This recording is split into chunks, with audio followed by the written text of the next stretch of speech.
Welcome back to Open Line. Talking about hunting in Tennessee. Several wildlife officers are with us. A lot of calls, and I'm going to get back to the calls here in a moment. A couple things I want to touch on. Bears in the state.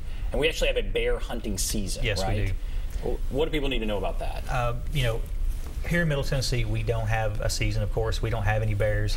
They're mostly in East Tennessee and on the Cumberland Plateau. But we do have a season on them every year.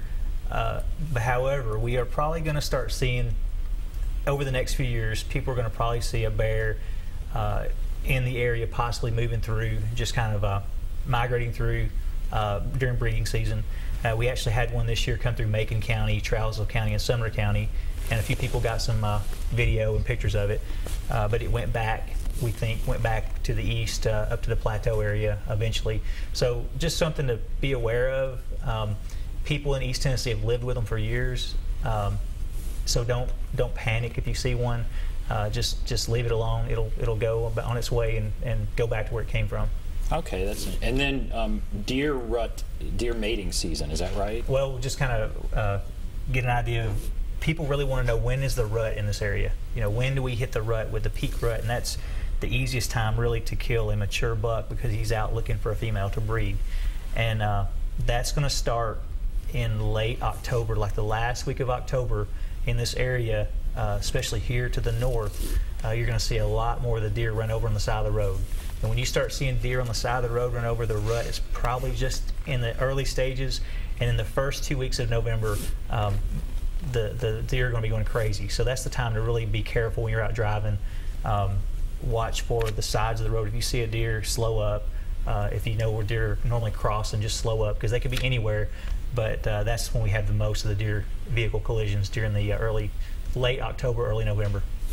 Okay. All right, let's go to Cody. Hello, Cody. Yes, I was calling to ask a question. We'll go right ahead. I was going to ask them, can you hunt by landowners on your grandparents' land, or do you have to have a license? Can you hunt on your grandparents' land, or do you have to have a license? That's the question. It's 16 and under, I believe, if it's your grandparents' land. You have to be you don't have to. You do not have to have a license if you're 16 or under. If you're over 16 and it's your grandparents' property, then you do have to have a license. So, if you're a child of the landowner, then you're exempt from the license. Correct. And the landowner is exempt from the license. Same with tenants. If you're helping farm a land, or something like that, tenants and their spouse and siblings, they can hunt under the landowner exemption. And it's explained pretty good in the hunting guide. If he just gets online or grabs a hunting guide, looks through it, it'll explain it pretty good. Okay, good. Okay, let's go to Brad. Hello, Brad. Hey guys, how you doing? Good. Great, go right ahead. What's on your mind? Well, I just want to say how much I really admire you guys and what all you do and everything. I've always wanted to be a game warden myself, so what all you got to do to be a game warden? Well, you have to know the difference between a woodcock and a woodstock, no doubt.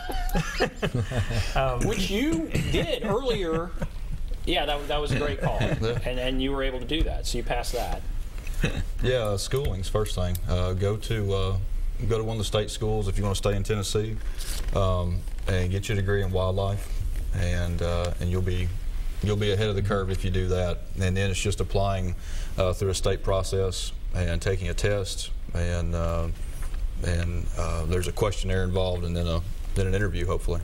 So, yeah. But the schooling is actually very fun. I had fun in school. Of course, it's right up our alley with wildlife or fisheries or whatever. And once that individual gets hired on, we are state police, so they go through the State Police Academy, the Tennessee Law Enforcement Training Academy in Donaldson, and they also go through our in-house TWRA Academy.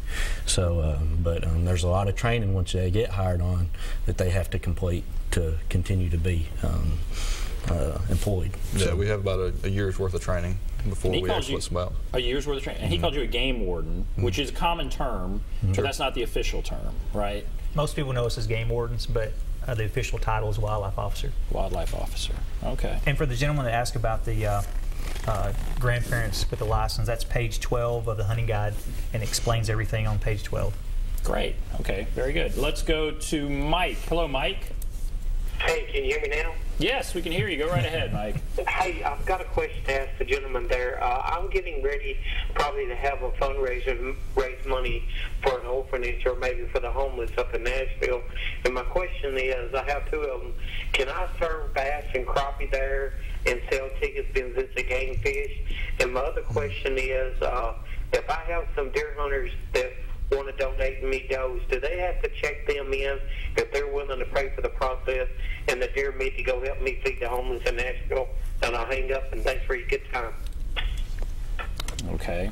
The deer, yes. That's the easy question. Have to be checked in. And so definitely the deer have to be checked in before he can use them and process them.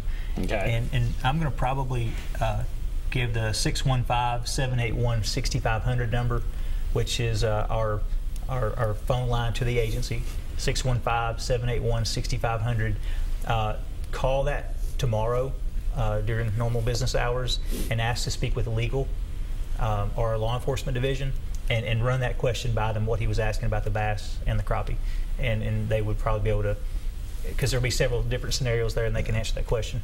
Okay, and before we go, this is our last long segment, just the agency itself. People, it was interesting to get the call about, okay, what do you have to do to become a wildlife officer? But the agency itself, TWRA, a lot of people don't know, no tax money goes there, right? Correct, no state So money. how are you funded? Give us the brief overview on the agency. We're funded mainly by the sales of hunting and fishing licenses and boat registrations. We do get federal money, which we use for hunter education and other programs, but most of our money are the people that actually buy a license. The general taxpayer, they don't contribute to TWRA as far as any money goes. It's all sportsmen. So that's where we receive our money. We're unlike a lot of states around us. A lot of states around us receive money from their local taxes, or have some other fund set up, whereas we do not. We're strictly licenses, basically. So. Okay, and in 30 seconds, what do you want people to take away? That's all 30 seconds, that's quick. That is. Go hunt, get ready. It's coming up this Saturday. weekend. Get out in the woods. Don't let the heat bother you. Don't worry about that. Go hunting. All right, very good. All right, we're taking a break. We'll come back. We'll wrap everything up. Be back right after this.